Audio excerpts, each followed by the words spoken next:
and for the tackle community. Yeah, I don't even want to think of David. Have been hard 2 days to read and think and just process everything. But I believe this is what it is, to be together and share love and knowledge and keep going. It's not easy always. And I don't know how to say thank you. And to all of the you. best thing that you guys have been doing is like not just like being out and about and trying to bring some information so everybody can understand it and listen and learn from it, but just the educational side, it just goes like we're so thankful. I mean, we know like tonight, if we talk about something, it will help people to understand. I mean, what is important, how to travel safe, and when it's good for skiing, and when the conditions are like a down day, you might as well just watch the Olympics.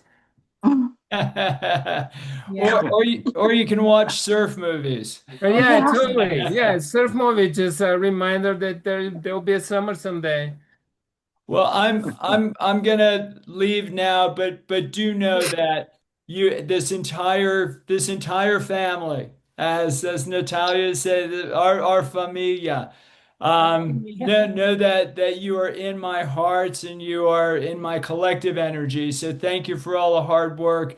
We're gonna see you in person, okay? Yes. So Yes. for tonight, please, peace be with you, and thanks for having me, even though this was a short visit. Romania. Thank you. Thank you from the bottom of our hearts. We love you, Greg. Thank you. Thank you so much. Big love to all of y'all. Thank you. Big Okay, love good to night. you. So thankful. Night. So Night. Thank you. Bye-bye. Bye. Good night. Hey, Craig. And Karl Birkeland is here and everyone. It's very emotional. We are so Karl. thankful. And to have Craig even just for short time, Hey, Andrew. we heard the bad news from Utah too, and we are so thankful for David Reichel to be with us as well. Just thankful, out of words. And this is what keeps us going and to continue to reach out to kids and so thankful. Karl Birkeland is with us. Sorry, I was a little bit late. Oh no, everybody knows. Sorry, it's only my. I can say sorry. Oh, we are so thankful, and we have Paul and Darcy Sigel and Andy is here. Very meaningful to us. We live of this. These events and our in-person events, we prepare for them and then we carry them with us for days. And to have this group in front of us, so many meaningful, unmeasurable friends, family. You stop talking so we can. Okay, maybe I just wanted to say a few words like welcome everybody to the 6th annual Avalanche Safety Talk.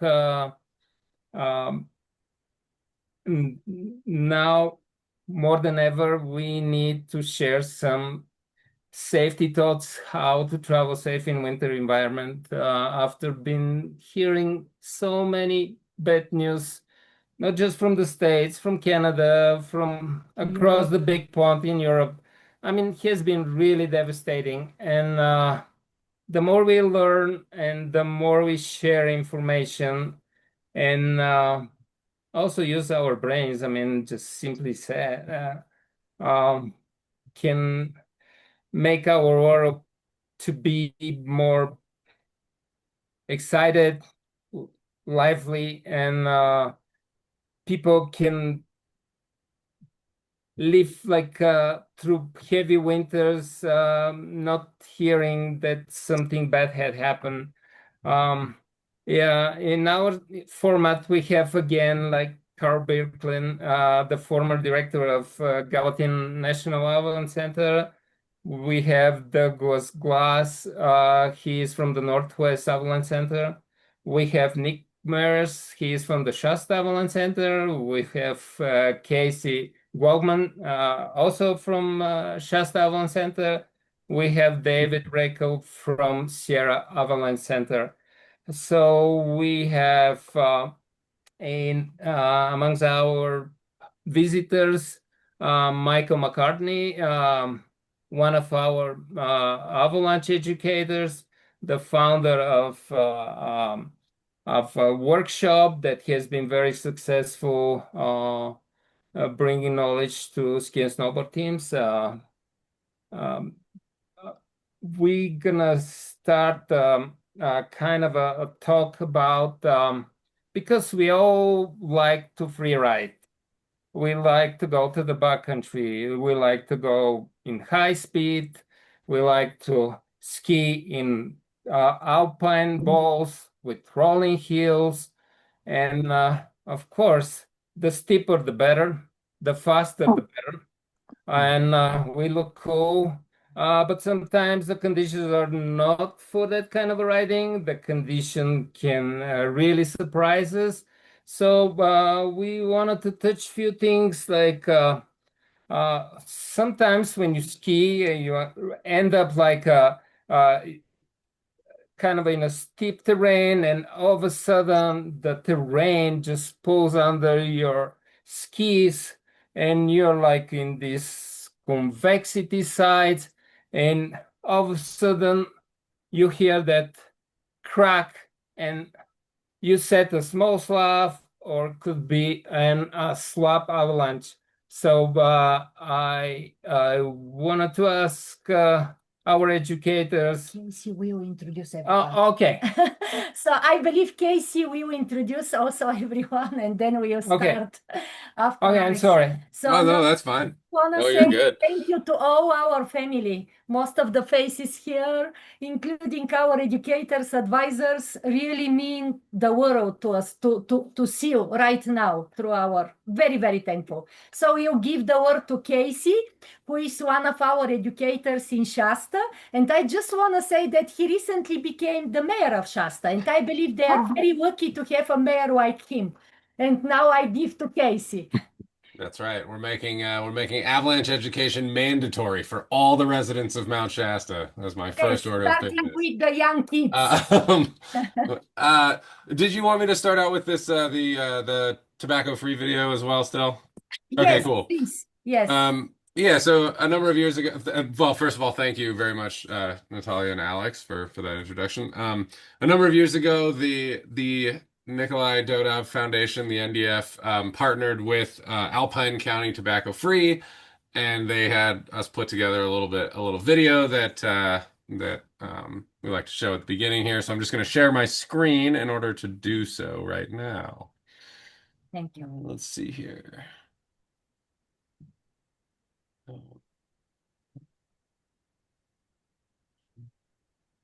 One second while I get this. There we go. Share the volume. Okay. Here at the Nickolay Dodov Foundation, we're very proud to be partnered with the Alpine County Tobacco Prevention Program. In the same way that we try to educate people about how to stay safe in the backcountry and stay out of avalanches, they try to help young people make smart decisions when it comes to choices about their own health and lifestyle. Personally, I like to think of tobacco as a grosser, slower-moving avalanche, but it's no less deadly.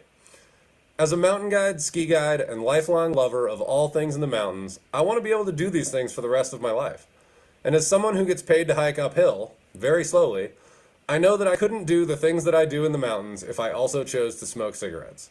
When it comes to a decision about whether to climb and ski as hard as possible or use tobacco, I'm going to choose skiing in the mountains 10 times out of 10.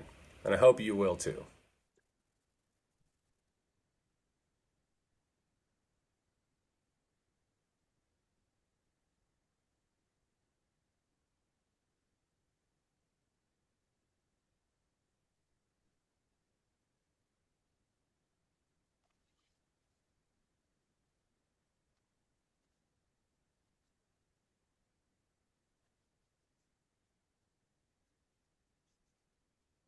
Man, I don't know who that cool guy was, but we should definitely. Casey. All right. If you would like, I can. Well, I guess you guys kind of already introduced everybody. So we can jump right into the questions, or I can give a. Yeah. There are And you didn't introduce yourselves here, but I think most people on this kind of know you guys. But for those that don't or are randomly tuning in, found the link on some ad somewhere or something, I guess. Natalia and Alex are the founders of the Nickolay Dodov Foundation. They turned a tragedy that would have ruined many people into, frankly, an inspiring story of bringing avalanche education to, at this point, it's got to be hundreds of thousands of people. A lot of them youth, although, certainly don't discriminate in the ages in which we'll educate here. But it really can't say enough about how much you guys have done for the avalanche safety community. And, in this world, we kind of count successes not in the amount of people rescued, but in the amount of people that are kept out of avalanches in the first place. And when it comes to that, I can honestly say there are not two other people that have done more than you guys. So just you're constantly giving praise to everyone else, but I think it's well worth taking a moment to for all of us to say thank you to the two of you as well. Thank you. Thank you. So Thank you. yeah. Not without your help. Not without you. Well, I'm sure. speechless. We As are so many things do, it takes a village, of course. all of you here that I'm being. Thank you. And on that note, before we jump in, this is just the Casey, I'm sorry. Can I interrupt for a moment? Sure. Andy Bloomberg. And just ask a newcomer and latecomer to introduce himself, Oh, sure. being Eric Blem there. Hey, how's it going, everybody? Andy told me about everything you guys have done, and I've just been so inspired by it. Obviously, I wrote the book about Craig Kelly and his Avalanche, The Darkest White. And just with everything going on in Tahoe right now, it's great to see that how you guys, Natalia and Alec, have made this a positive thing. I mean, it's so inspiring. And to say your son's name, I know a lot of people say, oh, you want to avoid that, and you want to say his name, and you're saying it in such a big way for the whole backcountry community. So just a thank you for Andy letting me know about this, and to all of you for what you do to spread the word, especially to the youth. Thank you. Thank you, Eric. Thank you so much. Thank you. It's an honor. Yeah, thank you so much. Your words, they give us wings to keep going. Okay. Inspiration and encouragement. Yeah. Well, Thank and you. honestly, for what little bit I could do, like if you ever, for fundraising or anything, if ever I can offer any of like signed copies of that book, which is it's a beautiful story, but it's a horrible story, and you know exactly what I mean. And so if ever and it would be helpful, I'd be happy to do that as well. So thank you. Thank you so much. Thank you, Eric. For Thank sure. you so much. Thank you, Andy. Thank you. And on that note, before we dive in, the fundraiser in me would kick myself if I didn't at least put it in there. So I am dropping the donate link for the NDF into the chat, but don't feel any pressure. This is definitely meant to be, this is a free roundtable discussion, not meant for that. But if you like what they're doing there, don't hesitate. Just gonna throw that out there. On that note, He didn't tell me he's doing this. Alex did bring up our kind of first discussion here. So I guess two things, perhaps, ways to look at it. I mean, Alex mentioned a situation, you're riding along and then you find yourself maybe at the top of a convexity. Perhaps you are, there's a necessity to go around, go through it. How do you treat terrain features like that? You treat them differently out there? How do you approach that situation? We have to ask people to turn their You guys wanna just mute them? mute. I got it. Yeah.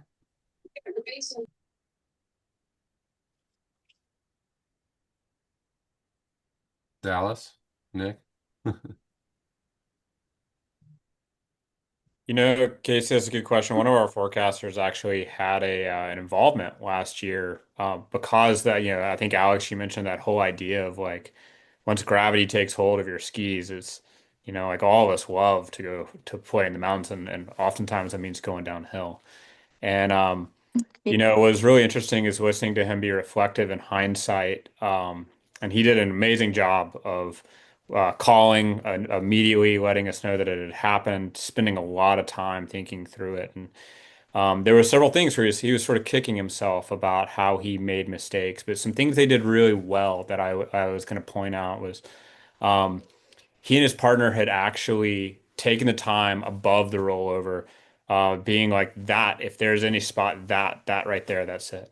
Number two, they actually had spaced out. They were using travel techniques to make sure that only one of them was exposed to the hazard at a time. They had radios that were on and they were ready to use them, and that actually allowed them to communicate after he was caught and carried in the avalanche. And he also had practiced enough with his airbag that he was able to pull his airbag back. So even though there was all these things that sort of stacked up against him, I was really just he was always kicking himself, but I was like, man, you did several things really right there. Um, they were also correct that it was a small avalanche. But he really has taken that one to heart and used that as an opportunity to learn um, more about himself, how he communicates, how he sees the snow, how he feels that pull of gravity in the mountains like we all do, but also some things that he also did right in that instance.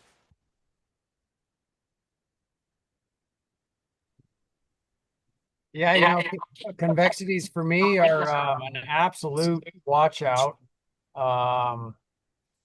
They're obviously really fun. You come over the rise and you get that weightlessness, that feeling that we live for, and then you dive over the edge and you make that first turn and maybe powder flies in your face if it's a good day, who knows? But unless you are absolutely certain about the avalanche danger and what is below you over that convexity, it's just watch out, stop, assess, and take stock of what's below you. One of the I forget who it was, but when I first was kind of learning about convexities, whoever was teaching, I don't remember, but they used the candy bar as a kind of an analogy. You take your Snickers bar and you start to bend it, and it starts to kind of crack and stretch, and some of those cracks, start in different places along that candy bar. And so that's kind of like a convexity in that, if you've got new snow, you've got some tension in the snowpack, right at that convexity is where you're going to potentially trigger that avalanche. And oftentimes, you can trigger an avalanche from a convexity and not get caught if you sort of tiptoe up to the edge before bombing over to the slope below. So bottom line for me, convexities are a huge watch out.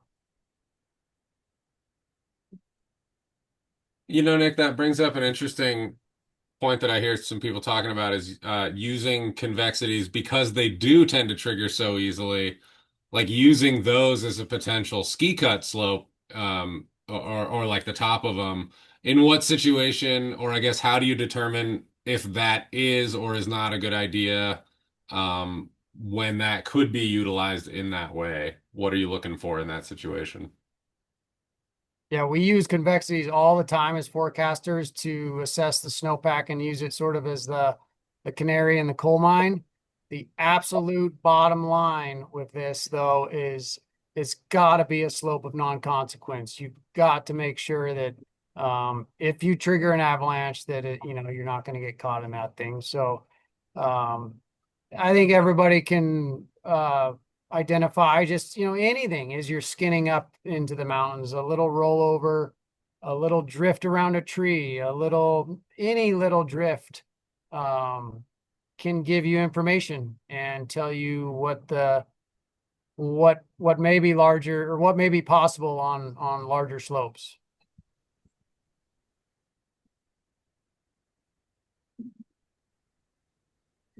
Casey, you used a term there that I want to kind of like make sure we keep them all on like the same that we're not just using the same words but maybe meaning different things. But like what we're sort of discussing here are like small test slopes, and these are great opportunities to be able to poke at the snow using our. Sorry for my dog there. Um, Apparently somebody just knocked on the door and she's really mad about it. Um, but to poke at the snow to be able to gain some information about how it might react to us, versus something like a ski cut where we're actually intentionally trying to trigger an avalanche using our body weight. Karl's wrote an entire chapter on that he just released in his book, The Starting Zone, which is an amazing resource.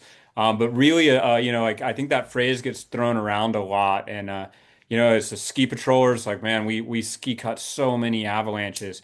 But that's a really different technique than what I really want to do, like what Nick's talking about, which is like I'm trying to figure out how is the snow going to respond. And so I'm using these small slopes that don't have any consequence.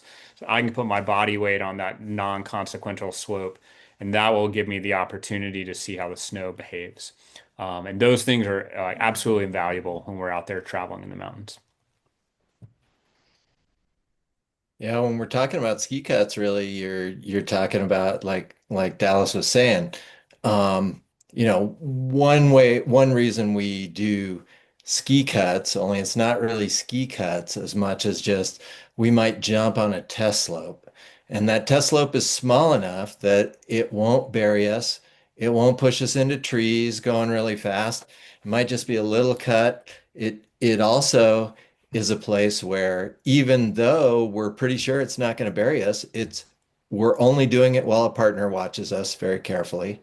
And it's a real different thing than a ski cut, and there's a lot of talk, I think, within the recreational community about ski cut this, ski cut that, ski cut this.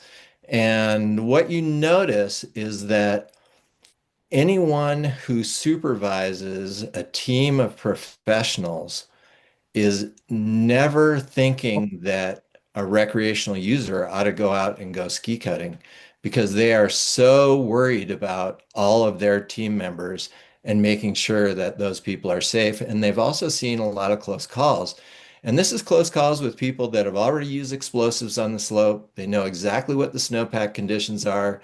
They have people waiting. They have radios. They have emergency trained people right there, and they're nervous about ski cutting. So sometimes, some recreationalists will get sort of cavalier about it, and we have seen some issues where people have ski cut a slope, or they haven't really ski cut the slope right, but they've just sort of skied along the top of it and said, well, I tested the slope. And geez, it still avalanched and my friend died. I just don't understand why that happened.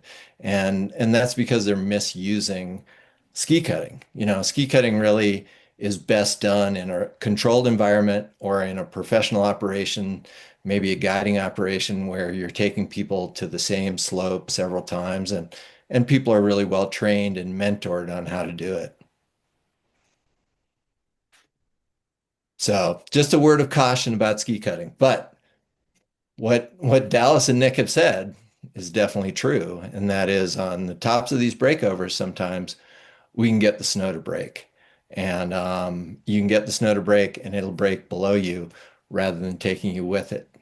The problem is if you come across that real breakover and it doesn't break, and then you turn on, that doesn't mean that the slope won't go. In fact, it's probably more likely to release when you go further down onto the slope. So you just don't want anything like that to give you a false sense of security.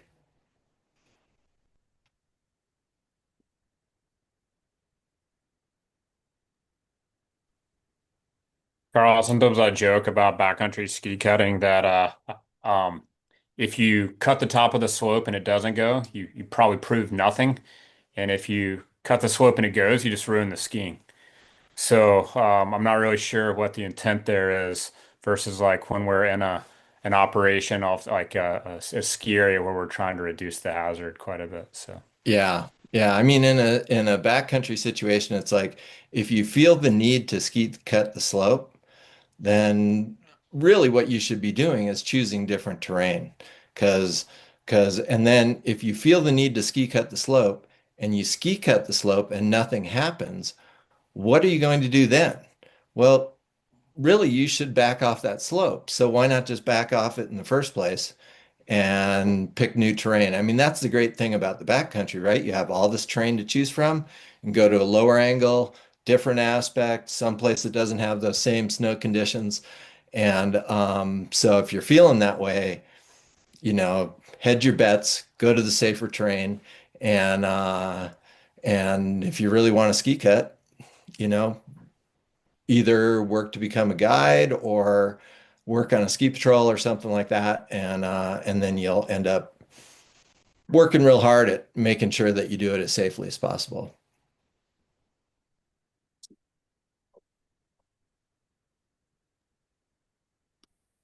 Excellent. Excellent. Now, we had something in our kind of like pre-discussion here. We've been talking about convexities, and then looking at almost this like steep rolling hills, kind of similar features, almost a series of convexities in a way, sometimes, but like how are we approaching these different types of terrain features out there? In a similar fashion, or are we viewing them entirely differently?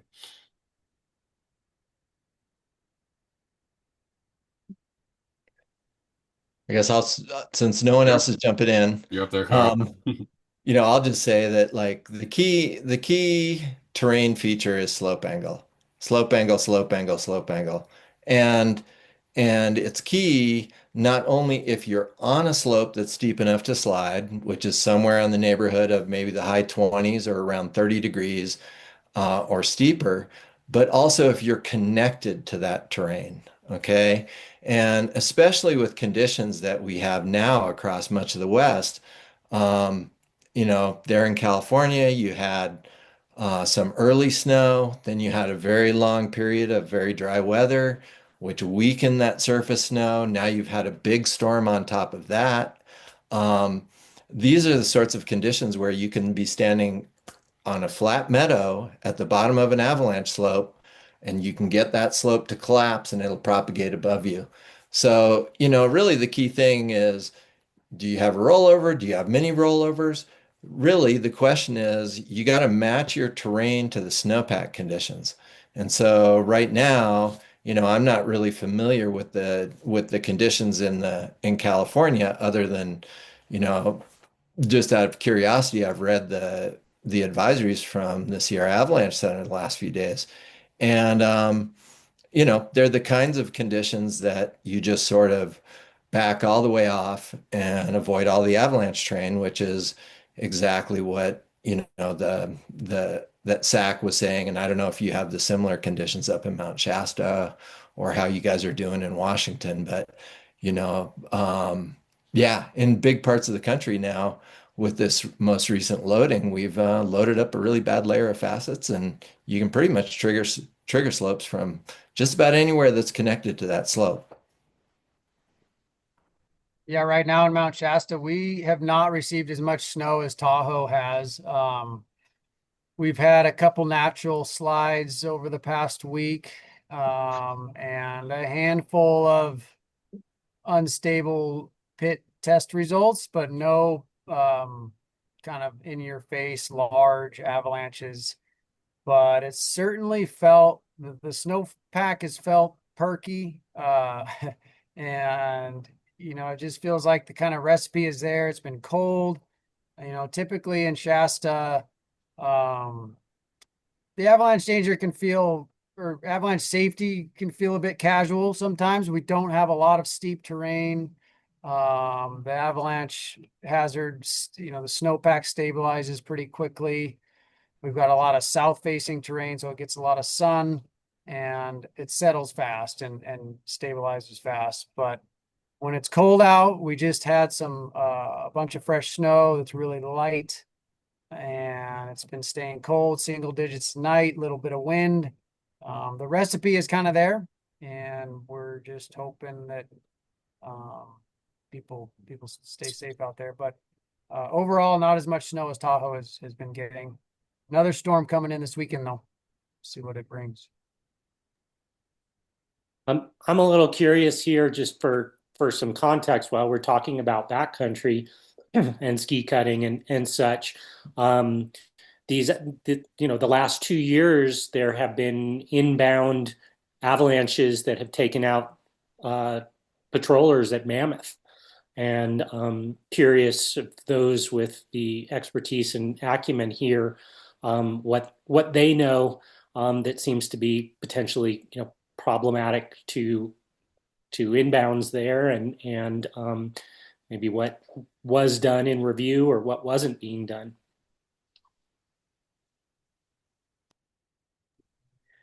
Andrew, I can't speak to that, those specific accents, but I was in a professional snow and avalanche workshop back in November, and there was actually a whole panel on ski cutting, and they said they started it off, the whole room of professionals, auditorium professionals. They said, everybody who's ski cutting here, raise your hand. And 99% of people raise their hand, right? Like, how many of y'all have triggered an avalanche ski cutting? Of course, basically everybody's hand stays up. How many of y'all have been surprised by an avalanche? And I'd say it's something like 75, 80% stay up. How many of you have been caught and carried while ski cutting? And in a room full of professionals that were trained to do this, mostly patrollers, guides, backcountry forecasters, I'd say probably 2/3 of the room had been surprised and caught and carried. And I think it speaks to a few pieces. One, ski cutting is inherently dangerous. You're using your body as the trigger for an avalanche. And two, it also shows that maybe we don't always understand this avalanche phenomenon as much as we think we do. And that's one of the things that always stood out to me. And then, like I'm one of those people with my hand up, right? I can think of a time I used to be the avalanche forecaster at a ski resort there in Lake Tahoe, and I can actually I was caught and carried in on two different ski cutting incidents there, and so I can those both are etched in my brain. And I think it just goes to show how both times I was underestimated. Well, one in particular really underestimated the size of the avalanche. And the other one, I had just written off a week where that was not ready to go to bed. And so, those are we oftentimes think we know what we're talking about, but this thing is really complex and really tricky, and it deserves a tremendous amount of respect. I just had a comment on sort of Casey's original prompt, and there's several good comments already, but my brain's only so good. And as the terrain gets more complicated, like you were sort of describing, I only like to be on that sort of terrain when the snow is simple and not complicated, right? So I can only handle like so much complexity at any one time. And so when I, find myself or choose to seek out more challenging, complicated terrain, I don't want to be thinking about the snow, right? So I'm doing that when I have a high level of confidence in the snow stability, perhaps the spring or some situation like that, where there's not multiple complexities coming at me from different angles that my brain can't stay on top of.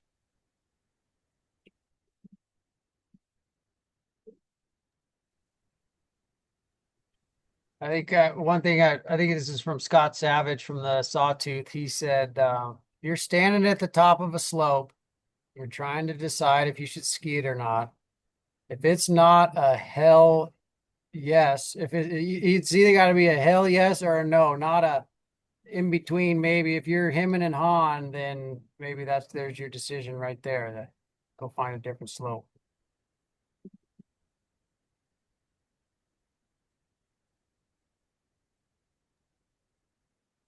I think that's a really good way to look at it. It kind of speaks to something that Dallas said earlier about you're never really and this is something that somebody told me years ago in an avalanche training of some sort, but it was like you can never truly rule in safety. Like you can never truly rule out danger unless the conditions just completely allow it. You can know that there is danger, but you can't completely know that it's gone. And I think that is generally true. And as David was saying, if the more tricky the snow conditions, the simpler your terrain should be. I think that's a really nice way to look at that. Um, looking at some potentially tricky conditions, snow conditions and kind of environmental conditions. We were talking about surface facets and rain layers, and I think those are certainly something to be wary of, and maybe we can speak to how those seeing those things are going to affect your decision making just in general, or how they're going to make you think about snow coming in, weather coming in, and how we're looking at those as it moves forward.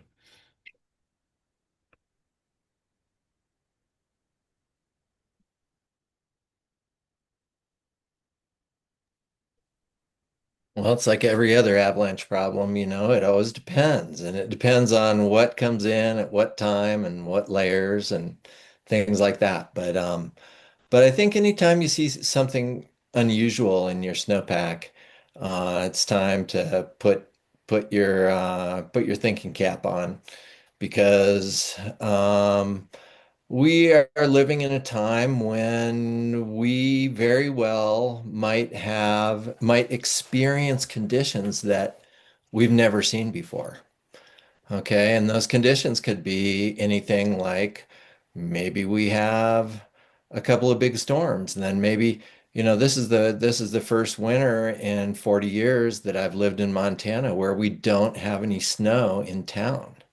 Normally there's snow in town from November until, somewhere between late March and mid-May. And this year I was mountain biking last week, which was crazy. So when you have something like that, then you have to think, wow, like they're different. And, one of the things that we've dealt with here I've never thought about before, and that people deal with a lot in more coastal snow climates is where's the snow line today? Like in Montana, I was like, I never thought about the snow line between about, late October and April because it was always snowing in town. So you knew that it was snowing everywhere. But this year, we've had this rising and lowering snow line. We've had rain events, and it's created a very complicated snowpack. Um, and so that just makes you take an extra step back because you're not sure that what is happening right now is within the realm of your past experience. So you just have to give it that extra berth and you have like this additional uncertainty. So, yeah, that's just a few thoughts.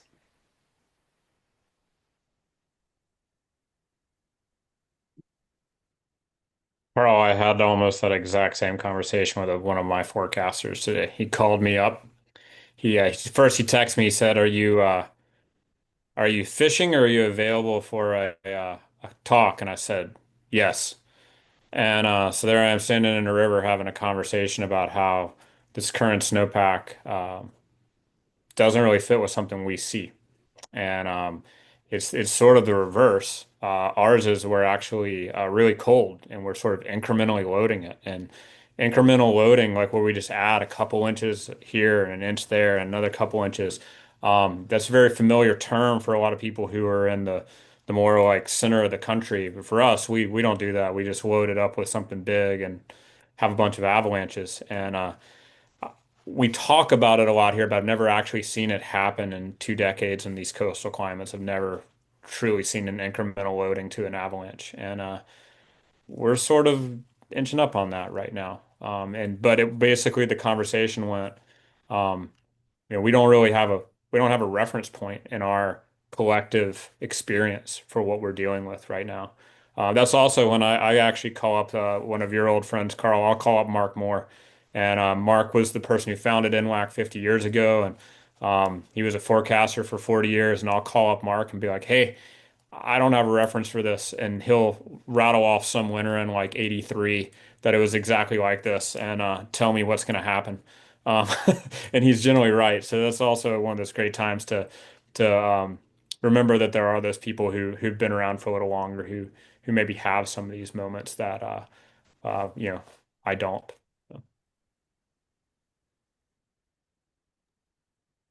I think one of the toughest things about when you get these unexpected conditions is being able to take a step back and realize that you are in these unexpected conditions. And I have a friend here, and he just said, when you have a situation like that, and he's a ski patrol director, and he said, when you have a situation like that, you have to look at your ski area as being completely new or your backcountry and say to yourself, I've never been here before. And so the places that you thought were safe, they might not be safe. The places that you used to throw your explosives, you might not throw your explosives there that day, yeah, I was just going to read you all just a short thing about climate change based on some of the recent research, and this will just be a couple of sentences, but but the bottom line with our changing climate is that avalanche conditions will also change. Warming temperatures will affect the proportion of precipitation falling as snow and may have other consequences such as rapidly intensifying storms, prolonged storm cycles, and atmospheric river events that persist longer and reach further inland and or longer dry periods between storms. More extreme conditions rather than average conditions are likely to become the new normal, and this will create challenges with some periods of increased avalanche activity, other periods with fewer avalanches, and changes in the types of avalanches observed in different geographic regions. So that's just sort of a 3-sentence synopsis on the effect of climate change and how it's likely to affect our avalanche conditions. We're likely to see more extremes, more unpredictability, and we might have to really have well, in the Forest Service, when I was working for the Forest Service, they said, we're going to have to fire a bunch of avalanche forecasters because we're not going to have avalanches anymore. And I said, no, we need double the avalanche forecasters because we're going to have more and more weird events or challenging events, and we're going to need more and more tools to deal with that. A couple of comments on that. Like the research is showing that our seasons are going to shorten and the terrain is going to shrink as the bottom becomes less useful, the lowest elevation zones, right?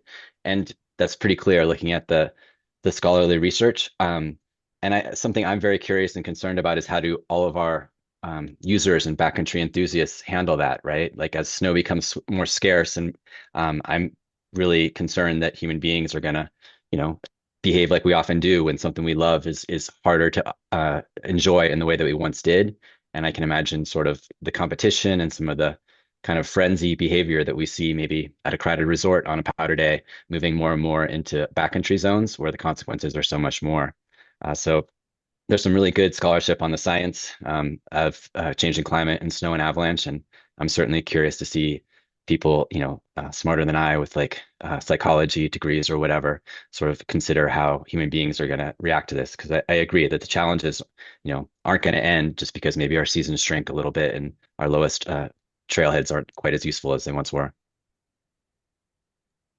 Yeah, and we see that in human behavior. That's a great example. I mean, when things are scarce, like everyone runs to the store and buys toilet paper, right? So if there's only a few powder days and you're worried that everyone's gonna grab your backcountry line before you do, there's gonna be a lot of pressure, internal pressure to go ski that line as soon as it gets snow on it, which might not be the right decision. So all this talk on climate change makes me think of rain on snow. Everyone can cringe at the idea of that. But Shasta is certainly no stranger to rain on snow. And, rain on snow, it basically signals a rapid warming and definitely an unwelcomed change to the snowpack. And I think, it's most dangerous, especially when it's on dry snow. So a cold storm followed by a warm up of some type. And it can really destabilize the snowpack quickly. And it's most dangerous, I think, right on that onset of rain on snow. It can add a lot of weight to the snowpack, and it can really wake up deeper layers in the snowpack and create some pretty large avalanches. We've had some really big slides on Mount Shasta, Valentine's Day and President's Day slides over the past 5-10 years that have created some incredible gouging of the terrain.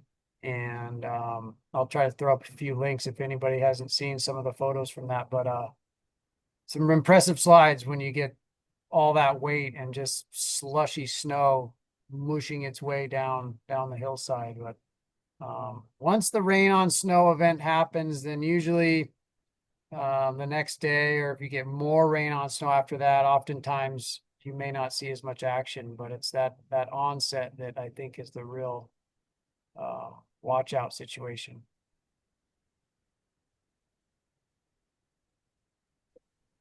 We've got a question in the chat here as well that I think we can address here. If the avalanche danger is high or elevated, and we get no new snow that you feel okay with, what precautions are you taking both for inbounds and out of bounds skiing?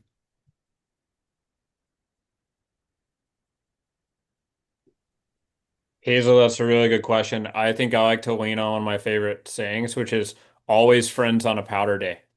And that means that I'm gonna make sure when we've got a lot of new snow, I like to make sure I'm skiing with my good friends who we're gonna go out and we have a similar idea of how we want to ski, what we want to ski, so we can like make sure we're all having fun together. And that's definitely something like skiing and riding with buddies and in and out of bounds is really huge. So always friends on a powder day.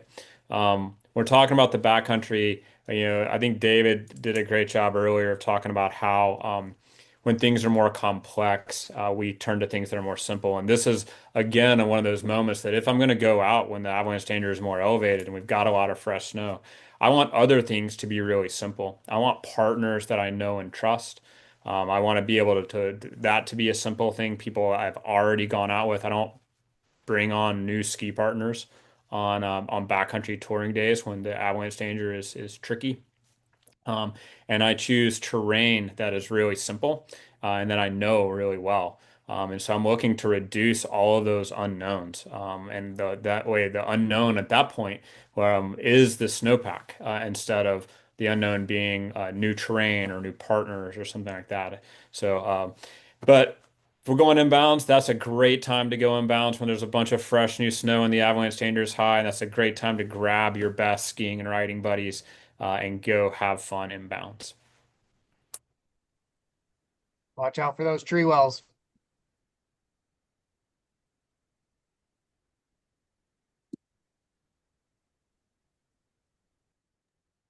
Absolutely. And Nick threw in the chat there one of the observations of one of the extremely large slides that we have on Mount Shasta through Avalanche Gulch there. Check that out. Which have actually, they were the 100-year slide and had two of them in the last 6 years, I think. So that kind of speaks to the point that I believe Karl was making there with the kind of infrequent but more intense weather events that we may start to see moving forward here. Also, Karl, I just want to say, appreciate you advocating for the increase of avalanche forecasters. That's something I'm sure we can all appreciate. And feel free, if y'all have questions, feel free to drop them in the chat or, unmute yourself briefly and shout it out or something too. Happy to take any and all questions. We're here to make sure that everyone gets as much knowledge as they can here to help everybody stay safe out there. So.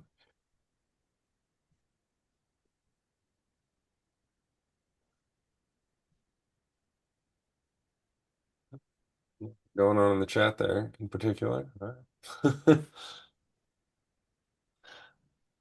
So So Dallas, you were mentioning that your storms, unlike what we've been seeing kind of here in California, your snow has been coming in significantly with more regularity, I guess you could say, but a little bit less intensity, at least in the recent past here. When you get conditions like that perpetuate, and in an ideal world, maybe that's what we would see, just continuous mild snowfall. Is there still the potential and concern for avalanche danger out there? And how does that kind of change your thinking when you're out there? Yeah, it's a good question, Casey. Yeah, we have basically since about the 7th of February, so the last 12 days, we've been getting nearly constant snowfall. It's been great. 2 inches here, 3 inches there, 4 inches there. It's skiing phenomenally well, especially on shaded aspects. But some things that, avalanche danger is a really complicated thing. So we always want to make sure that we're getting the most up-to-date information. And that's where your backcountry avalanche center can really come in to provide you sort of that baseline piece of information because it's really tough to track this stuff day in, day out. And unless you're out there in the snow all the time, it's really tricky to track conditions. And I really think that that's what the centers are providing. Now, they're giving you the avalanche danger on really broad general terms over really big areas. So now we still need to go out and we need to, look at the snow as we're traveling. We need to talk to our partners to make sure that we what we're seeing is lining up with what the forecast center said. And if it is, great. That means that information is probably pretty valid. If you're out there and you're making observations or things aren't what you expected to find based on the avalanche forecast, that can mean that they were wrong. It can mean that what you're experiencing is just different. And so at that point, all that information that you planned your day around, it may or may not be applicable. And so what I always tell people is if your observations are lining up with what you expected from the avalanche forecast, great. That's also continue as planned. If your observations are not lining up, that means you need to stop, reevaluate because all the information that you planned your day around, like I said, it may or may not actually be valid. I will say, just like, for whatever's worth for us right now, we're basically telling people like there's a couple really small things you need to be watching out for. Other than that, game on. We like to ski. And so we aren't telling people to like hold back at the moment because it's really good out there as long as you're paying attention for these just couple of things. And it's mainly we're telling people to watch out for small avalanches and high consequence terrain. These things aren't big enough to bury you, but they are big enough to knock you around. And if one of them catches you off guard above a cliff or pushes you into a creek, you're gonna have a really bad day. But other than that, it is. I looked at the national map yesterday when I was prepping for some other work, and everybody else is like blinking red, and we were green and a little bit of yellow. And I was like, man, it's a totally different world up here at the moment than what most of the country is experiencing.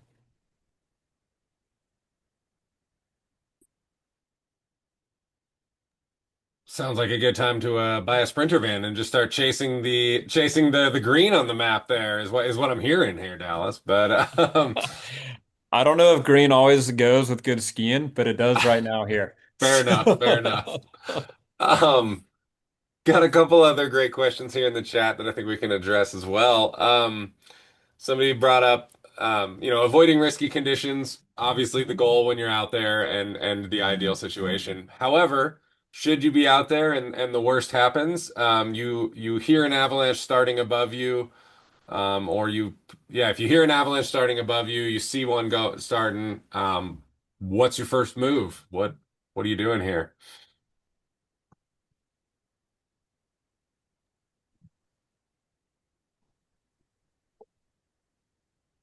I went ahead and stuck a little note in the chat for an article that we wrote about things to do if you get caught in an avalanche. The biggest thing is if you notice that the snow is starting to slide, or if your partner starts yelling at you, the first thing to do is you got to get your mind wrapped around the fact that your ability to escape that avalanche might be life or death. So you need to fight with all you've got to try and get off that avalanche. So if you're moving, you want to kind of take a 45-degree angle and try and get off to the side of the slide. If you're already knocked down, and you're taking a ride, well, it'd be really nice if you had an avalanche beacon on. Hopefully you do. You definitely want to make sure that you're the only person caught in the slide so that there's other people that can watch you. You want to, if you have an airbag pack that can help you stay closer to the surface, you want to make sure you pull that airbag. It's really great if you're wearing a helmet because about a quarter of the avalanche victims die of some sort of head trauma. So having a helmet on can increase your odds there. And then the next thing is you just got to keep fighting to stay as far back on that avalanche so that more snow goes by. Any way that you can dig into the bed surface and let more snow go by, grab onto a tree as you go by. Let snow wash by. The more snow that's downhill of you, the better. And you just want to fight and try and get to the edge of the slide. Hopefully, your skis are going to be gone, or if you're snowmobiling, you don't have your snowmobile on top of you. And a lot of people say you do sort of a 45-degree backslope or backstroke and just keep working your way to the edge. Some people say that doing a log roll can help. But yeah, you want to end up as high in the debris and as far to the edge as you can. And you can do that with swimming motions. And you can also do that by trying to dig into the bed surface and having some snow go by you. But, you know, bottom line is if you're caught in an avalanche, it's yeah, it's very serious. And you just got to hope that, you know, you've got good partners. You got to hope that you don't get swept into any trees or stuck in a gully where the debris will be quite deep. And of course, the optimal conditions are making sure that you don't get caught in the first place. But it's always good to have some of these survival strategies on hand and be thinking about them so that if you do get caught, you can maximize your chances of surviving. Nice. Awesome. We've got another one here, and this is something we certainly deal with on Mount Shasta a lot here in the spring, although this year it's felt like the whole season. But everybody's wondering, how does the sun affect avalanche danger, and how does that change your plans for the day?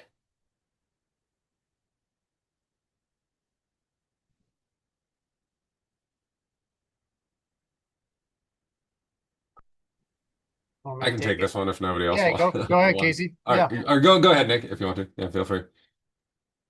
Yeah, so the sun can certainly affect the avalanche danger.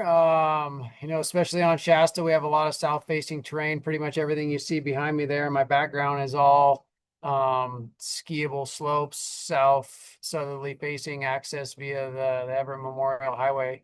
And the short of it is, you know, you probably all have seen, you know, the sun softens the snow surface. And oftentimes in the springtime is when we see this avalanche problem, the wet, loose avalanche problem, where, you know, on the side of the road, maybe driving up to the trailhead, you might see the little roller balls or pinwheels starting to tumble down the slope. And that is snow sliding down a slope. That is a form of an avalanche. Obviously, can't do much harm, those little roller balls and pinwheels, but it's an early warning sign, again, kind of the canary in the coal mine that, you know, maybe larger, loose, wet avalanches are possible, especially when you have a large slope with a really long fetch where these roller balls might have some time to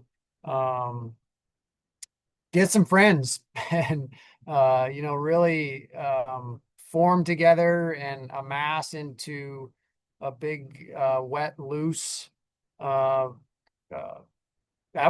that can you know, tumble its way down the hill.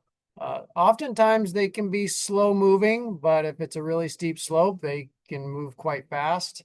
And we see them where, again, maybe they don't bury you, but they can knock you off your feet and down into maybe some undesirable terrain. So if you're starting to see little roller balls and pinwheels, that's an early sign that larger, wet, loose avalanches are possible.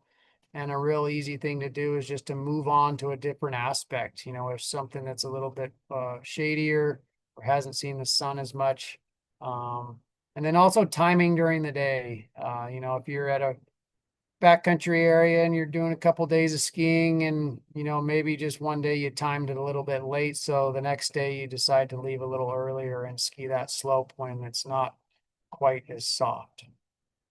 And, all these, when it softens can change day to day based on wind and temperature and aspect and all that. And so it's really, of course, reading the forecast can be helpful and giving you a starting point of maybe what to expect out there. But it's up to you to be observant when you're cruising around, and notice these little things that Mother Nature's trying to tell you.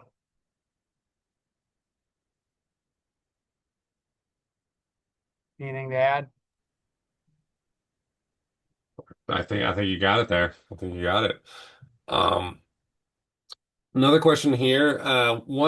Someone's wondering tips that we have for avoiding heuristic traps. So these would be things that are not even necessarily inherent to the snowpack, but maybe mistakes that we're making out there, things like that. And one of the suggestions that, well, the original poster asked was voicing them at the start of the day, and certainly in a group when you have, your partner or partners for the day, having a lively discussion about expected hazards for the day, expected things for the day, talking about them. But in addition to that, what other techniques or tricks do you maybe have to avoid falling into some of these traps?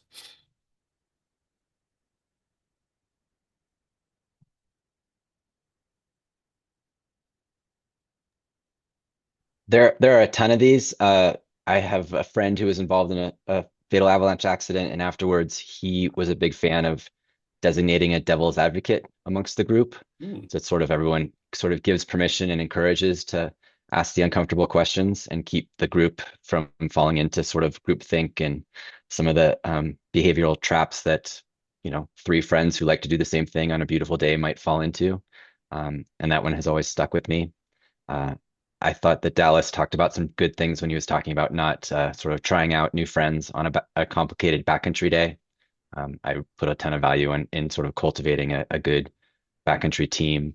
And, every year everyone gets excited about the new transceiver and the new probe or whatever it might be, the new airbags. And we want our tools to be as good as possible. But, the friends and the people that we travel with are, I think, far more important. And so doing our best to cultivate as solid a team as possible is something I put a lot of stock in terms of trying to mitigate some of these heuristic traps.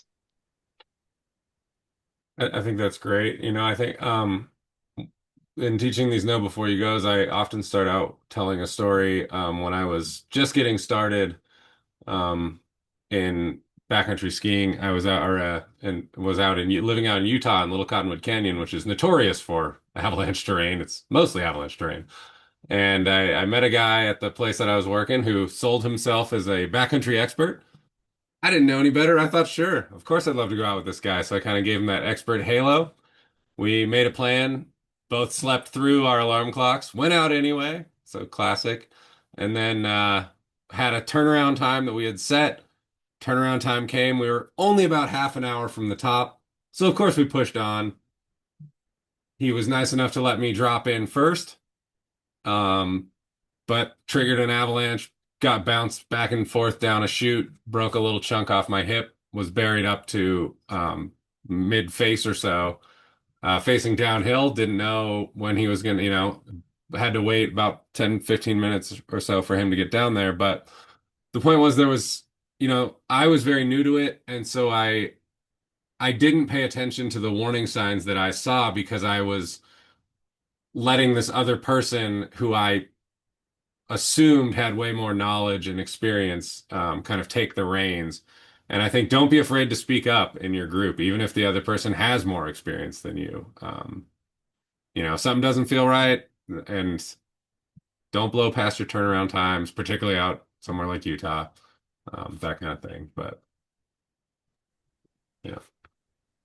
At the Bend Snow and Avalanche Workshop, Margaret Wheeler did a really good presentation, and I'm going to try to find the recording and put it in the chat. But one thing I remember from it was, can you get what you need, not what you want out there? And just asking yourself that question, like, we can still get what we need by, fresh air, Mother Nature, powder, all that on maybe a lower angle slope. You might want to ski that rad line, but can you get what you need and not necessarily what you want? And asking yourself that question. I'll try to find the talk. It was really good.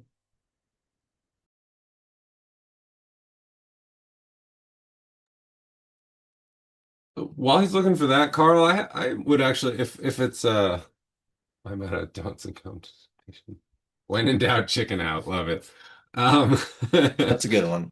That's great. That's great. Karl, I was curious about something that you mentioned earlier when you were talking about the conditions that you're experiencing this year out in Montana as being kind of abnormal in the sense that normally it's just snow all year, snow piling on top of snow, and you haven't quite seen that with you've seen a fluctuating snow line, which is kind of new to your area. I know you've obviously like skied all over the place and you know, but how much do you think that you're able to take like there's a big difference between a maritime and a continental snowpack, that what we deal with out here on the West Coast versus what you're dealing with more interior. How much are you able to take of a different type of snowpack and utilize that in looking at when you might see a similar condition in your area? Yeah, I think you can really apply some of these lessons from different snowpacks to other snowpacks. So, for example, in California right now, at least in the Tahoe area, it sounds like you have a very similar snowpack to what the folks in Colorado often see. A bad faceted weak layer, a deep slab on top of it. And we get that too when we get a big storms in Montana. And so I think, and then we had a storm a couple years ago here where we usually don't get a lot of times the snow that falls, not to brag, but it's not very dense. And quite honestly, if the snow is too low density, it's not that great to ski because you ski on the old snow surface. So don't get too jealous of snow that's really, really low density. But we had a situation where it was snowing about 2 inches an hour, and that's not terribly unusual for here. But instead of that snow falling at 3% density, that snow was falling at 10% density. And so we're adding like a fifth of an inch of water per hour. And that went on for 5 hours. And so over 5 hours, we added an inch of water to our snowpack. Now, that might not seem like that much to folks in Tahoe or California or these maritime areas, but put that on a Montana snowpack and things happen in a hurry. And it really caught people off guard because they were like, well, it's only snowing 2 inches an hour. But they weren't taking into account just how dense that snow was. And so this is where I think with some of these dramatic changes that we're seeing, it really helps to understand like how avalanches release, understand some of the science behind avalanches, and basically, I think when you do that, then you can better realize when you're in an exceptional condition, and you can better adapt to that condition as well.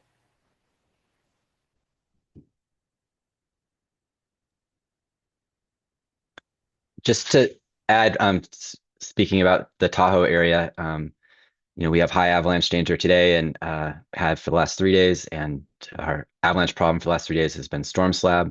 And over the weekend, this looks like we're going to get a multi-day break between storms, and I expect that avalanche problem to transition to a persistent problem, which is also, something that's very typical in Colorado and happens here. Almost the exact same thing happened at almost the exact same time last year, so it does happen here, but it's certainly something that your sort of stereotypical Tahoe backcountry traveler is maybe less familiar with and less adept at handling. So, I think conditions like that are challenging, and certainly, myself, I'm sort of stressing in advance about, the blue sky fever this weekend, and everyone in California very wanting to be enthusiastic to enjoy enticing fresh snow.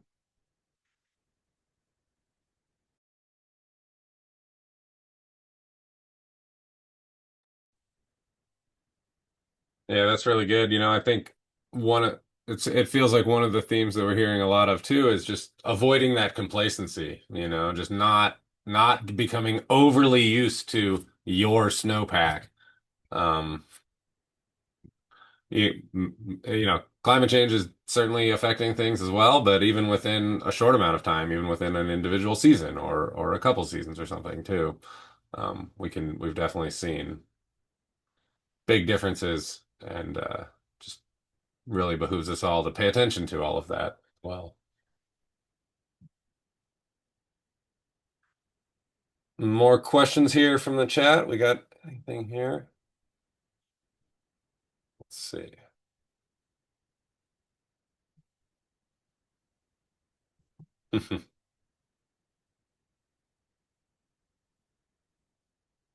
Nothing going on there. All right. So, David, you mentioned the blue sky fever that you're anticipating there coming in, which absolutely a real thing. As I guess as forecasters, what without trying to scare people out of there, like what is when even if how do I say this exactly? I guess when you're not out there and you would just have a feeling that there is danger out there still, what is the best way to impart that without um we talk about consistently overrating danger and lulling people into thinking that, oh, they're just alarmist. Like, how do you thread that needle between giving people the idea that there is danger out there without overdoing it, I guess? I can offer a couple thoughts, and then others can jump in. I've been thinking about this to the extent that we want to have an accurate forecast, right? And we use the North American Avalanche Danger Scale, and we want to forecast it accurately. And there will always be some public, slight misunderstanding of how those different levels work and all of that, and we can do our best to explain them as accurately as possible. But I think that there's room for improvement from avalanche centers with the messaging that we do kind of beyond that, right? Like, human beings are complicated. Very few of them are spending as much time consuming our products as we spend creating them. And, we should continue to think about how we can improve that communication. And it's a complicated, busy, chaotic world. And, this is just an area for constant refinement and tinkering and, striving to get better at. And, lots of people are working very, very well on this. There's great research happening, but, it's certainly something that's on my, continual to-do list to try and figure out how we can share the information that we're pretty confident in most effectively.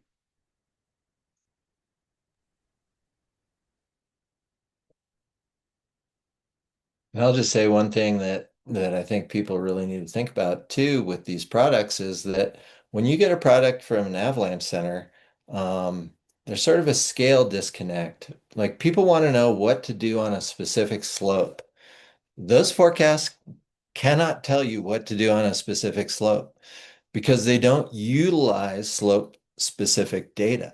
They utilize data that covers a whole region, maybe broad wind patterns, not the wind pattern on that specific slope, broad snowpack patterns. Your drainage might be slightly different. So you use that avalanche advisory as a starting point to build off of. And if you just take the avalanche advisory as something that you're going to apply to individual slopes, you're either going to have to apply it in a very, very conservative fashion, or you will get caught someday.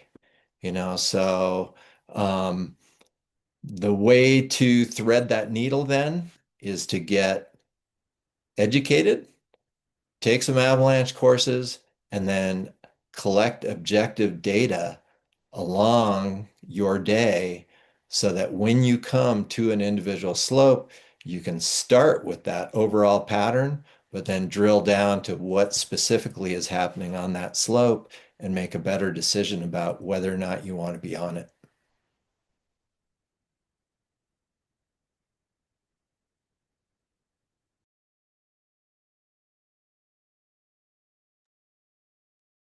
Excellent. Thank you. Thank you for that one. Yeah. And that touches on a lot of what we've been saying here, where the forecast is one of the many tools that you're using, and none of it replaces your own judgment and observations once you get out there. I think Dallas mentioned a similar thing earlier, like, it's impossible to cover everything when you've got a big old area that you're trying to forecast. So conditions change out there.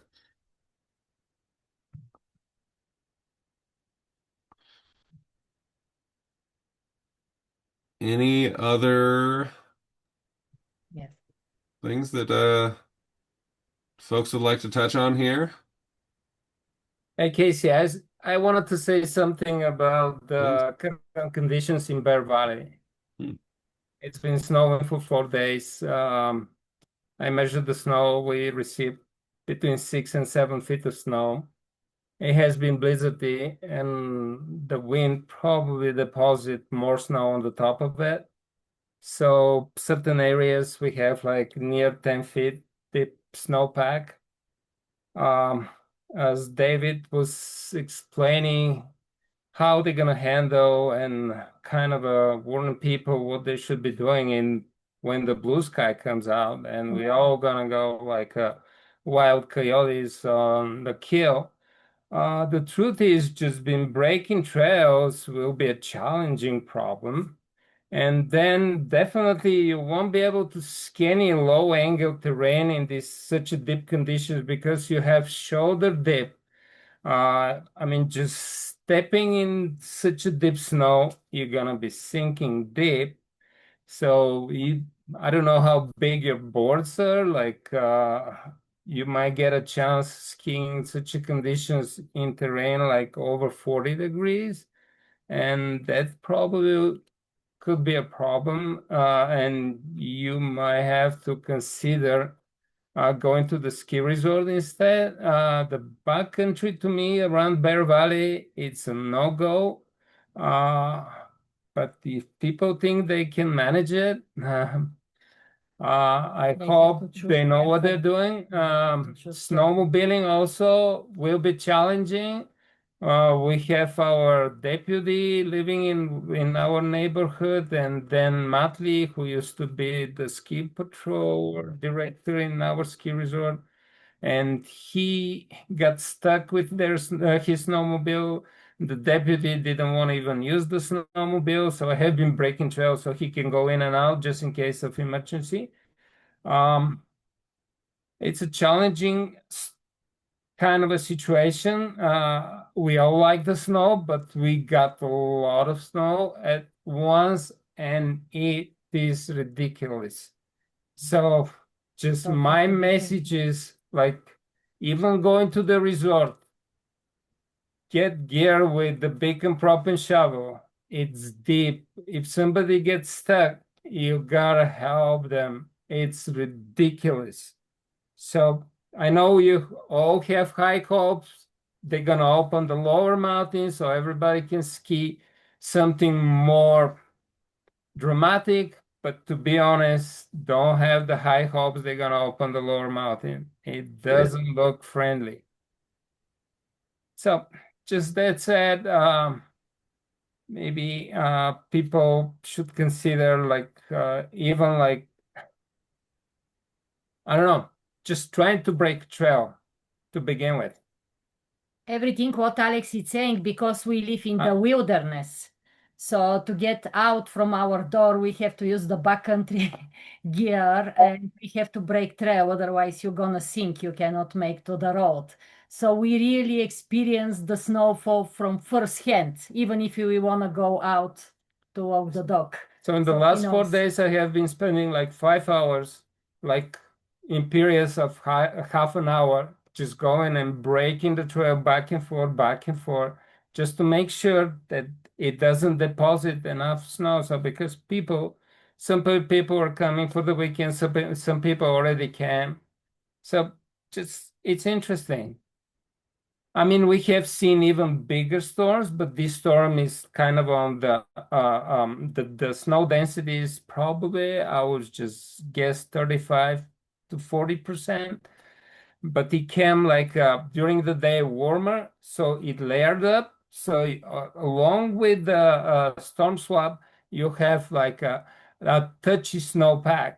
Just been when you shovel and you poke your shovel, you can feel the snow collapsing. So it's kind of interesting. You gotta see the snow to believe it. We feel the same like David.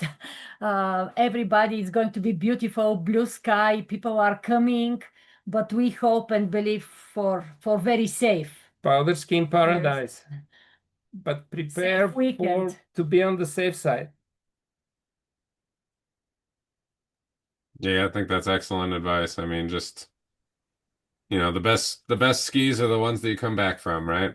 So I think that's very unusual conditions. As Karl Birkeland said, the whole January we were like in a summer. The snow almost disappeared.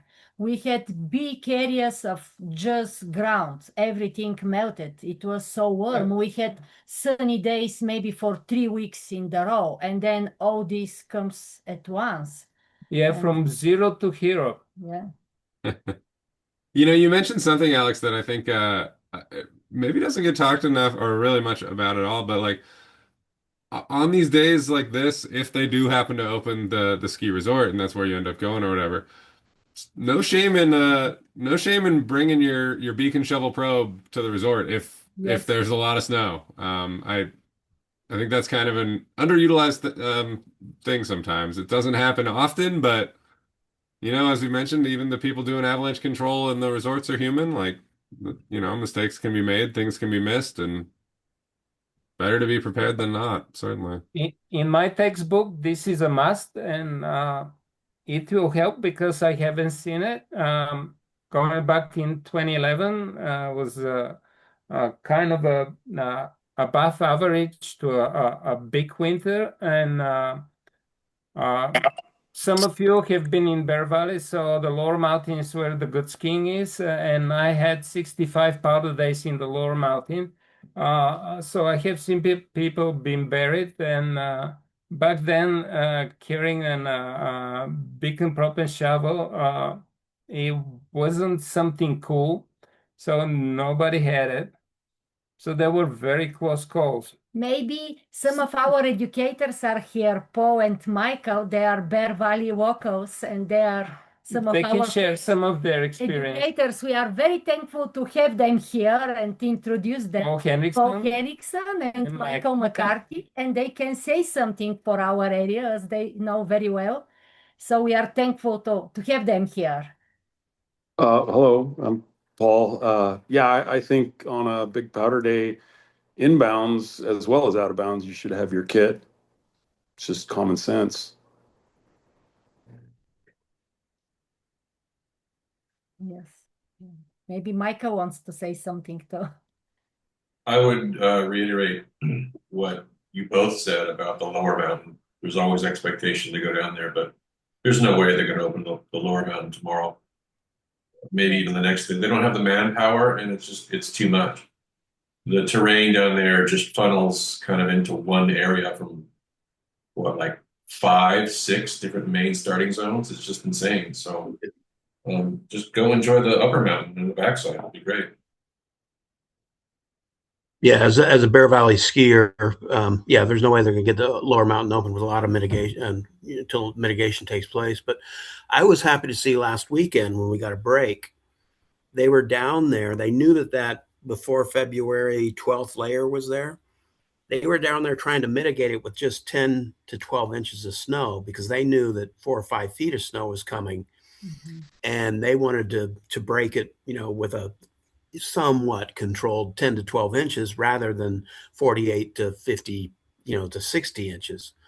But yeah, being a skier there, and we're resort skiing when we get up there, in the near future. But I was happy to see the ski patrol taking proactive approach to it to try to get her done when it's manageable than going out there on a 4 and 5 foot day, trudging through that, doing your avalanche lines. I thought that was admirable of the ski patrol over there.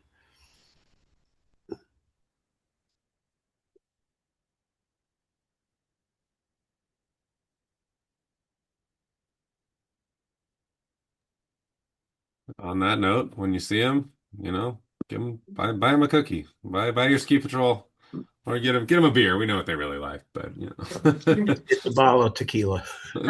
Sure, there we go. I always give them so much chocolates. Even though they are our educators, Nick Meyer met 2 of them, and I believe one of our ski patrollers wants to come to Shasta to be a forecaster. Yeah, they were up in Shasta and they took the pro class. Yeah. We are very thankful. One of the pro class was supported from Bob from the Powder Peak Foundation, and the other pro class was supported from our foundation. Thank you to all our sponsors. Yeah, we sent Brian and Eric up there? Yeah. No, Jessica. Jessica. You help Jessica and we help Eric. And it was great. They met with Nick Meyer. I believe Nick was one of their teachers, and it was really good feeling. We support all our ski patrollers. We now have 5 of them. They are our educators, and it's really great for the young athletes and schools down the hill to have as educators the ski patrollers, because they talk about the resorts and slopes, and then the profession of the ski patroller is very good combination. We are really grateful. This is 6th year in the row we don't ski the resort, thanks to Alex. He breaks all the trails. I'm very excited. That's why I'm practicing every day. I tell this everyone. So we just go to the backcountry, and not every day is skiable. We go for this our way of hiking, and we go with the day. We love if it's skiable. If not, it's still beautiful and magical. But we are very thankful to our ski patrollers and all of you. And so thankful for the great talk. So thankful. Yeah, avalanche safety is something really close to our hearts after losing our boy. In Avalanche, somehow it helped us to go through these grieving times, and he has been given us even the chance to kind of meet a lot of good people. Yes. That they should be called angels. I mean, everyone involved in the industry trying to support and help with information, to me, is a hero, because just been waking up 3:30 in the morning, heading out in the snowstorm, bringing out the information. So what is left for the public is to take classes and learn more how to read those informations and be safe out there. Please be safe out there. I mean, there are days, I mean, we all dream for those days when everything is so stable and we have knee-deep powder and we can just ski 50-degree slopes and catch some air. Maybe a photo shooting, and you're on the website and everybody's happy about you, and all this goes like nicely, and you go home and you have a story to tell. If you ever come to Bear Valley is just a small jewel in the box. It's not a huge ski resort, but what it offers, it's great.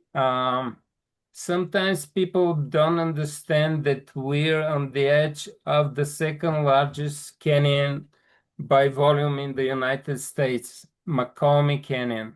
So we have this sense, like in a given days, we can ski all the way down to McComb River, which is like near 5,000 vertical. It doesn't happen every day, but when it happens, it's magical. Then you have a long way going back up to the summit, so you can go home and ski another 2,000 vertical. But just saying, it's a small place. And then we have the access to Abbott's Pass. And Abbott's Pass is amazing. All the kids have been going on the sleds and snowboarding and skiing it. A few places, favorite places for they were for my son, Nick. It's called the Little Alaska, the storybook. Good filming, a lot of photo shooting, amazing skiing. So if you ever come to Bear Valley, it's not big. We don't have restaurants. I think it's awesome. That's sweet. It doesn't offer much, but it's amazing. Magical mountain. When I came to Bear Valley, it was back in 1996, and I never left ever since. So you can imagine why.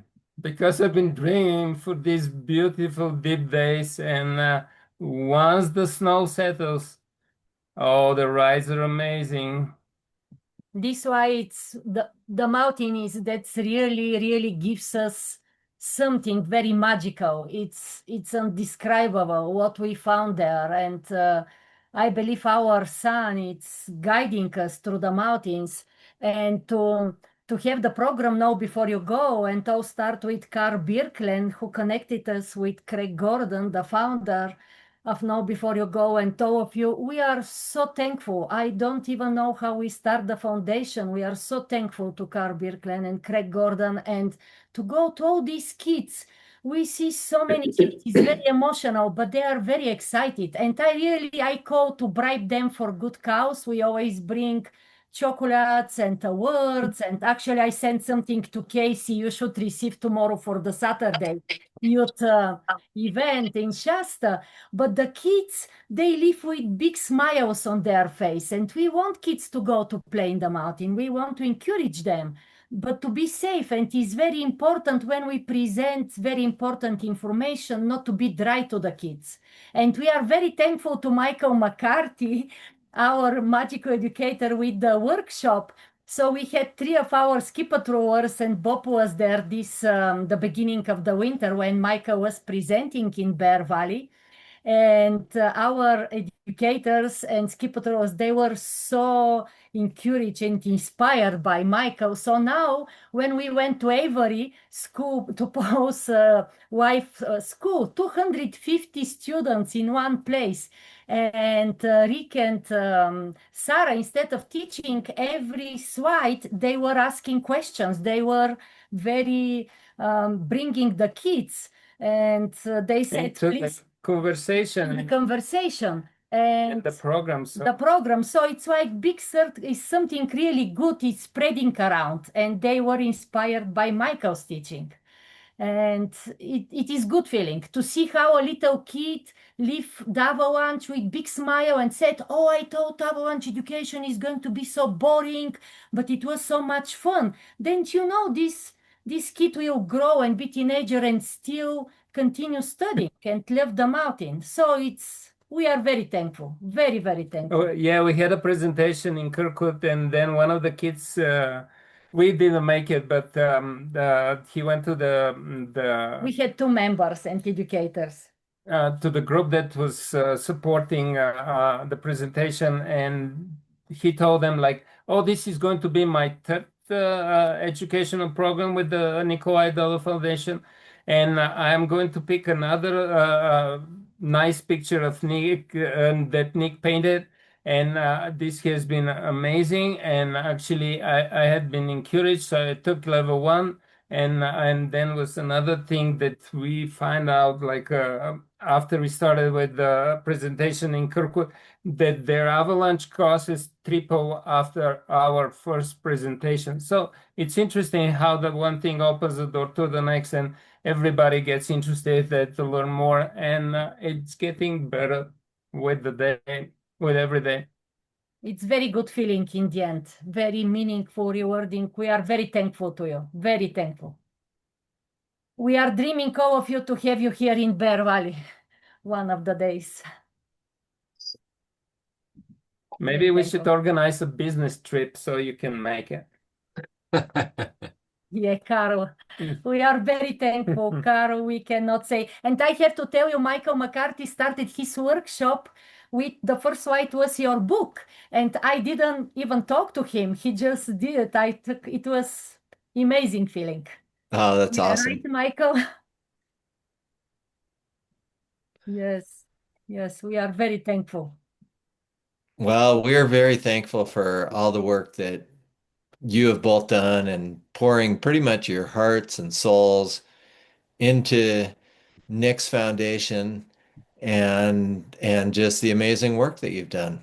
I mean literally, I think there's a lot of us on this call that have been involved with Avalanche education for years and years, and we've also unfortunately talked to a lot of survivors of avalanches who have lost their loved ones in avalanches. And yeah, what you both have done is really special. You've turned just an unspeakable tragedy, and this doesn't change that what happened to you is a tragedy, but you've managed to turn that around to the point where you're actually helping others avoid a similar tragedy, and that's just priceless. And the amount of work that you put into it, the amount of time and energy and your own money, it's just phenomenal. And so I think I can speak for all the other folks that have been helping you out in that I feel like my own contribution is minuscule compared to what you're doing, and I'm really happy to help as much as I can. Thank you, Karl. I don't know how to say thank you. I just want to say we are small part of all this. Yeah, All of you. We it's a cannot big, it's a let. big, it's a big ask, and if we all take turns rowing the boat, we're gonna make it, Yes. make it go forward, you know? Yes. So, yeah. Thank you. So thankful. So And- thankful. And I'd like to say happy heavenly birthday to Nickolay. Oh, thank you. Oh, Yeah, Absolutely. Nick, a couple of days ago was Nick's birthday, yeah. February 15. And it always snows on Nick's birthday, so It started in the we evening. should not be surprised why we got so much snow. We believe, yes. We believe Nick is guiding you to us. Very thankful.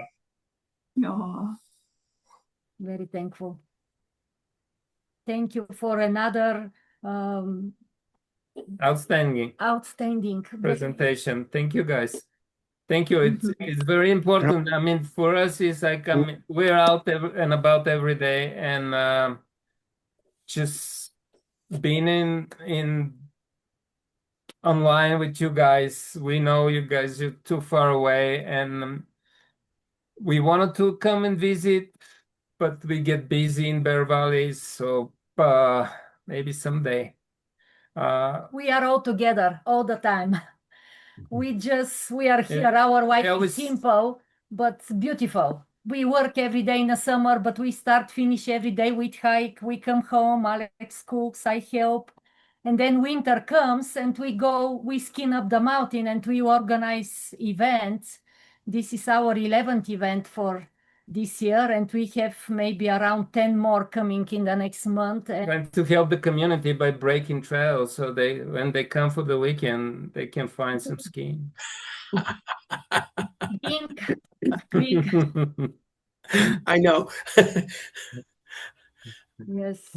Oh, big hugs to all of you. These events will carry with us for many days. And this is our 6th annual, and I believe we will have many more events, and really dreaming and believing we'll organize somehow all of you to come here. Thanks a lot. Thank you, Natalia. Thank you. Thank Good you. night, for having us. everybody. Thank you. Good night. Good Good night. night. Thank you, guys. Good night. you, We love guys. you. Good night. Good Thank night. you. Good night. Very Good night, everybody. Thank you. Y'all. Yeah. Good night. Hi, gang. Thank you, Thanks. everybody. Thank you so much, Good night. everybody. Thank you, Paul. Oh, thank you. Thank you, Paul, to have you. Thank you very much. Love you guys. We'll be seeing you love in the weekend. Are you coming up? Oh, I don't know. Maybe. Paul, You should Night, you Karl. should I come. might wait till Tuesday see or it. Wednesday. Oh man, it could be better. Karl Yeah. Paul is our first educator. We start the foundation. He knew Nick, and we travel with Paul. We had only one educator. Now we have 20 something. Very special is to have Paul here. And here on the other side on my screen is Emil Dejanov, Alex climbing friend from Bulgaria. He was in Bulgarian national climbing expedition going. And he goes to the backcountry with his youngest son. Very meaningful to have all of you here and Yeah. emotional, very good and very thankful. I'm gonna run right now, but thank Nice. you all so much. I really appreciate it. And So I thankful. really Huge enjoy help. being involved with your foundation. It's amazing. Thank you, Karl. You are our family. Big hugs. Thank you. We love you. Yeah, big thanks to Gigi. Yes. Yeah, and the girls. All right. Bye-bye. Bye-bye. Bye. Love you guys. Oh, love you, love you, love you. So thankful. Oh, thank you so much. Thank you, Casey. Thank you, Nick and Dallas and Paul is here and Emu. I really hope we all will be together. This was. Y'all hang in there I through have the no words. storm. I know it's a lot in your backyard right now, in so many levels, but y'all hang in there through it, and Oh yeah. hopefully you Thank get you. some sunshine too. Yes, tomorrow. Tomorrow. Thank you, Dallas. It's already breaking. Yes. Yeah. Thank It's you. so lovely to get to spend the evening with y'all. Thank you. Thank you Thank so you. much. Thank Thanks, you. you And we're guys. sending some of our snow towards your way. Yes. Thanks. Love you, Dallas. So All thank right, you. we'll see you guys. Good night. Have a Oh, great good night, night, everybody. Nick. Thank you, thank you, thank you. Love you. Big hugs to Good Hal. night. Good night, good night, good night.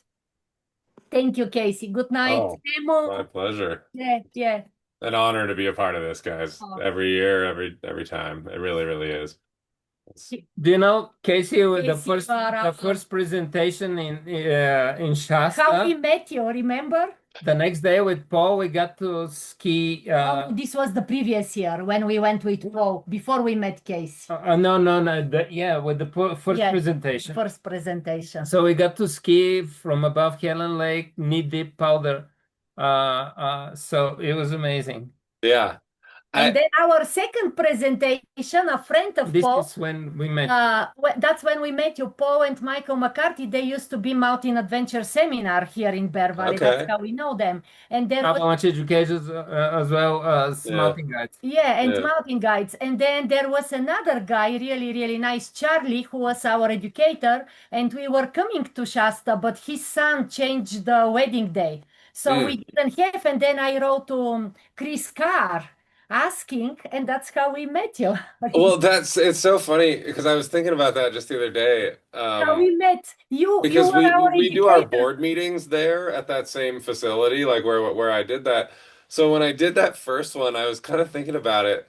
I had never seen the presentation. I had never given the presentation. Great. And for And some he had reason, I some agreed to do it. technicality. Was like, sure, I'll get up in front of all these people and teach this class. Oh, But it I'm was really glad I great. did. Yes. yes.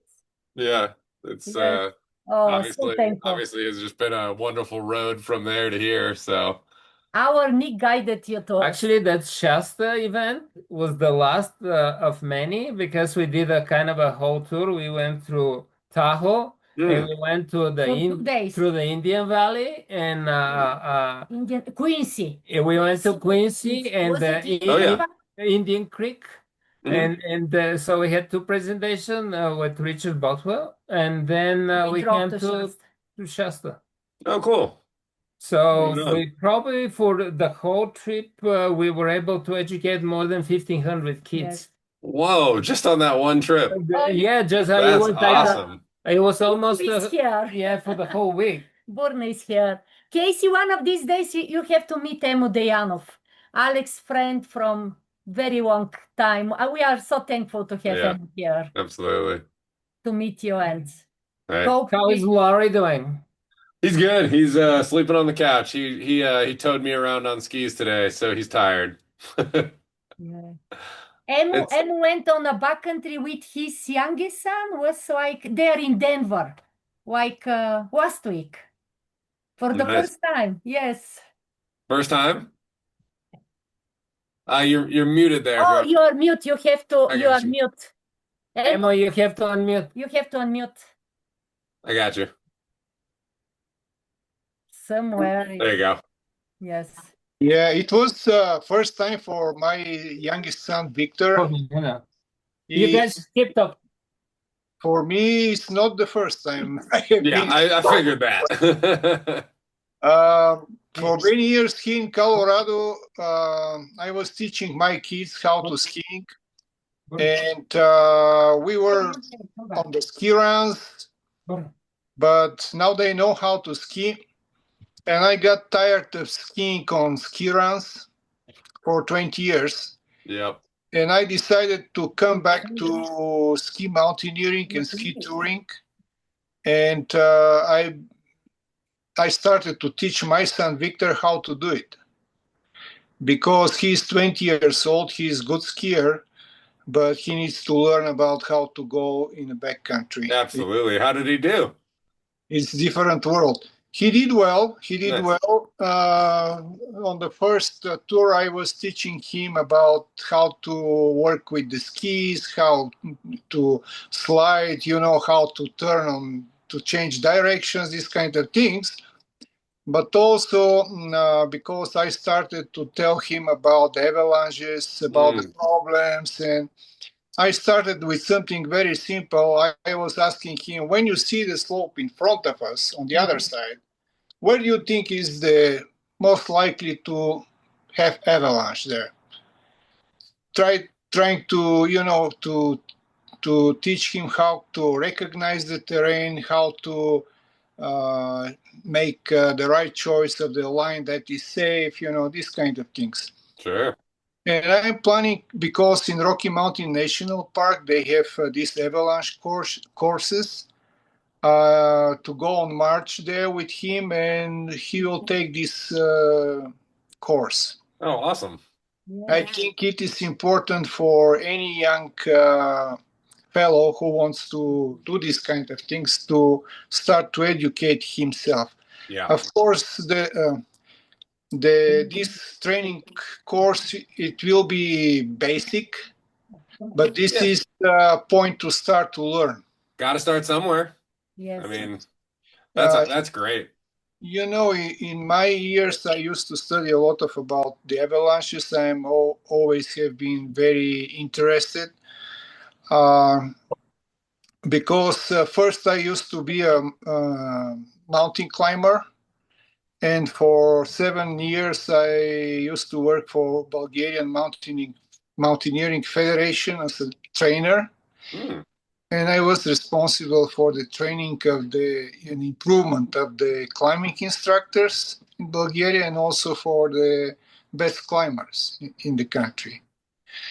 Later, I changed my job. With my friends, we started our own ski and snowboard school in Bansko resort. And for 10 years, I was director of this ski school. And I was training the ski instructors, of course. And avalanche was always something that was in my mind, the avalanche training. I used to have very good relations with the Bulgarian rescue, their leaders. I knew them in person, and they helped a lot to train the climbers, to train the... Do we see each other? I don't see.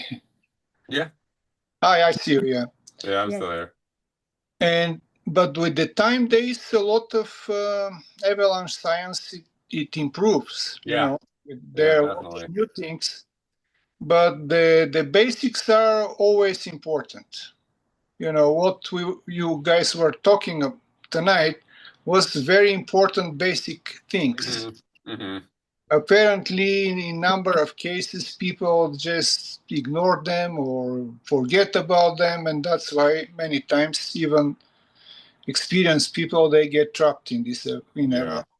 Yeah. Actually, my idea to bring those topics is was because most of the avalanches that happened this year in the States and in Europe, they happen in the terrain that we were discussing. Yeah, absolutely. And Yeah, it's been a pretty rough season, honestly. I mean, considering how little snow we had until, I mean, it's just. But Karl Birkeland was absolutely right because we haven't seen like the normal snowfall, and everybody have been anxious to go, and you have 2 days. Yeah. You don't want to miss it, and you don't want to wait either. And this is when you get kind of a caught in this kind of I gotta do it now because I might not have it this year, and people made bad decisions. It's true. It's You know- exactly what David touched on as well, with just kind of like the shortening season, the more intense brief periods you're going to see, and a shrinking recreation area with more people. You're Yeah. going to see that. Well, hopefully we don't, but it's possible that you see people making worse decisions than they otherwise would, you know, to get ahead of the next person or to get it It's while like it's what- good. What happened in Tahoe, so hard and heavy. to Emo, believe. did you get the whole story? What happened in Tahoe? The 9 people, Yeah, I heard about that. Yes. It was the news. And what Katie is saying, somebody maybe another group for reservations because it's holiday week, no snow. I'm not sure. I don't want to even talk. No, I think We have been reading. are you doing, guys, is very important because the knowledge is very important for best possible decision making. This is all about. I told my son, listen, if you come to the point that you have to work with the beacon, prop, and the shovel, serious mistake already has been made. I talk about that every It's time all I about teach. prevention, all about to not get there. I talk about I make kind of a joke I make in about talking about the shovel is like, look, you know, because there's like, you talk about the types of shovel, and then it's like, but look, your shovel's gonna live in your car. You're gonna dig out a stuck car way more times than you're ever gonna dig out a person. And if that changes, you need to rethink your decisions. Exactly. Yeah. Exactly. Yeah. But also because we are humans, we are doing mistakes. If mistake is already made, it's very important to know how to do what to do next. Absolutely. When somebody is carried in the avalanche, what others have to do. This is very important too, because even if the chance is not that big, still there's chance to save people. No, But absolutely. if they know what to do, if they don't know what to do, they're helpless. Yeah. But no, very nice. So, guys, nice to meet you. Nice to talk to you. For now, I will take off, and I will talk to you later. Thank you, Emo. Thank you, Emo. Thank you. Thank Big you. thanks to Daisy and Victor and all the kids. So, And we're gonna call you. Yeah. Casey, Emo's father, he was part of, they are generations mountaineers, and His father died in avalanche. avalanche. Big group, many people back in 16 people got caught in avalanche. Was it in a Nine of them died. Yeah, was it in a 7? Kind of a beautiful place, amazing climbing wall, and then you have these kind of ridge lines and then steep couloirs, and it's foggy, and they got lost, so they end up climbing in the gully, in a steep below a deep couloir, and when avalanche happened, everybody got buried deep under the snow. They didn't have the chance. Yeah. It was really good to have him with us. He just Yeah. started. He used to teach and all, but since they came, they were riding the resort. So now, first time, he's starting with his young They opened that ski school in Bansko. Bansko now it's kind of they have World Cup ski races, It's amazing place. And when they started, was kind of a unknown. And we used to work in a different ski resort in Borowitz. And he asked me if I can go and help them for 2 weeks with the first British groups. That's So I went to help them, and it was interesting because at the end of the 2 weeks, like my group was giving me big tips. So everybody loved Alex. So they asked me. everybody else didn't get anything, and they were coming to me to ask me, "What did you tell them? Tell them to so you can get the tip." And I was like, I mean, pretty much explaining that we're living like with a small salary and we rely on the tip. No, he's joking. Alex never talks about. I mean, you were telling him the truth. Yeah, I mean, gives all all the his cards. guides, like, I mean, you get paid, but it's not enough. So you always rely on some tip. Yep. Oh, Casey. Where it's Wari? He's asleep over on the couch. He was on this couch over here, and then he decided for some reason to move to this one over here. On the couch. Yes, now He basically has free reign of anywhere in the house. He'll sleep on my bed with me tonight, probably. Oh, she sleeps with us. Yeah. And she squeezes. We sleep. The bed is hers. We sleep around her. We sleep around her. And Larry started I doing don't this know. funny thing where he sleeps like horizontal. You know, I like to shower at night before I go to bed, and like he'll go to bed while I'm doing that, and then I'll come in and he's horizontal, like in front of my pillows, taking up the whole bed where I just don't, so I don't have any part of the bed basically. That's how we are. Actually, I sleep on and he. Yeah, the same. Casey, we are so thankful. I don't know how to say. Well, it was lovely, Thank you. guys. It was Thank really you nice. for the presentation, the upcoming presentation. Oh yeah, it's gonna be great. I'm looking forward to it. We got some new snow. There's this guy. Next time you come up, you'll have to meet him. He lives up in Oregon, but he comes down here all the time. He trains avalanche dogs. Oh. And so he is going to bring he loves doing these things. So he's going to bring his avalanche dogs. So we're going to do the kids. We're going to do the normal presentation, but then at the end of it, he's going to do some demos so the kids can watch the avalanche dogs in action. Oh, nice. So that'll be cool. We'll like bury a kid in a little snow cave and have the dog dig him out and stuff. It'll be fun. Oh, you should send me photos. I will. I'll get some photos. Tomorrow you should receive some Amazon packages with chocolates, small wrap chocolates, Okay. with some neck gaiters for all the kids. And I do this headphone, not headphone, the school candy pucks. Yeah, I got you. Perfect. Thank you. Thank you. Something. Oh yeah. Receive everything tomorrow for all the kids. Perfect. Thank you And so then much. send me photos. Oh, I don't know how to say It'll thank be you. great. Wanna And I be got some local restaurants to donate some food for it. So kids are gonna Yes. they're gonna have everything they I need. want to ask you one thing. I saw on Instagram. Can you collaborate the foundation I post to? Do you know how to collaborate? Say what now? Do you do the Instagram posts? Sometimes. It's me and Nick. Oh, okay. Somebody just to put I want you to collaborate me. Oh yeah, for sure. No problem. Sometimes I'll be honest, pronunciation. sometimes I don't check it for a little while. Like social media is not my strong suit. I'm not. I'm just trying to. But I'll do my best. Oh, I love you, Kate. We love you. So thankful. Love you guys too. Magical. I already Thank you, Kate. forgot about my auto. I feel so much better. Yes. Good. So And thankful. I'm so hopefully happy the to snow see will you. calm down for you and you guys can actually ski. Although tromping around in the snow, clearing paths Oh, is fun yes, too. anything. And you can make it for Nick's stop style March 21 will be magical. If not, after this. We are hosting an event that day, unfortunately. So then we'll be after. Yes, we'll have you. But I will do my best to get down there. Hopefully one of these days soon. We love you. We also wanted to come to you. I would love that anytime.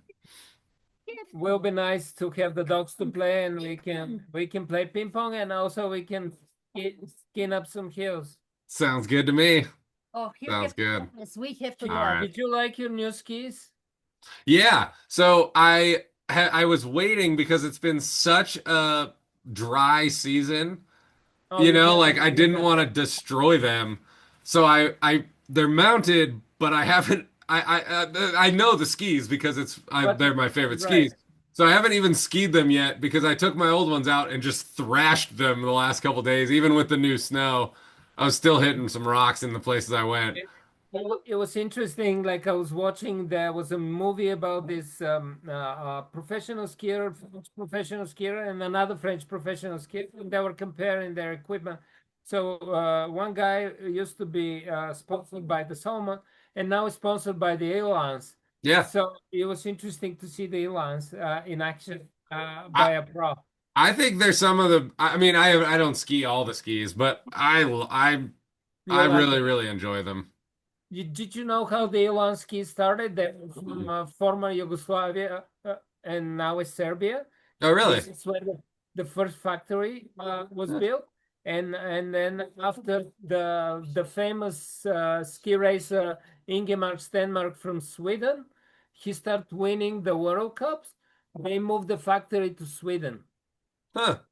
Because they were originally more race And skis, because weren't they? nowadays everything is incorporated. Yeah. So I don't know where they make them right now. Yeah, who knows? But whatever they are, they're good though. Yes, yes. Oh, Casey, we love you. I'm hugging you so strong. Our Nick sent it you to us for And absolute. Natalia is going to send you, you know. Oh yes, I will send Venmo to everyone. Yes. Oh, yeah. No, what about for the event? Oh, and for the event Saturday, yes, yes. Oh, well. Yes. Either way, I'll be sure to send you guys photos of all the kids playing in the snow. Yes. Yes, photos. Yeah, I will. I did a kids group today. I'll send you a couple photos. I mean, it was just a random one, a school group. Just, But yes, send to us. So Yeah. thankful. Oh, Casey. Oh, send you some Larry photos too. oh, love He's you been so having much. himself a This good was time. really great event with a lot of people attending, and you are magical. So thankful. And you sent the recording. Maybe you're still recording. I did. It's actually still recording. I can stop that. Yes, yes.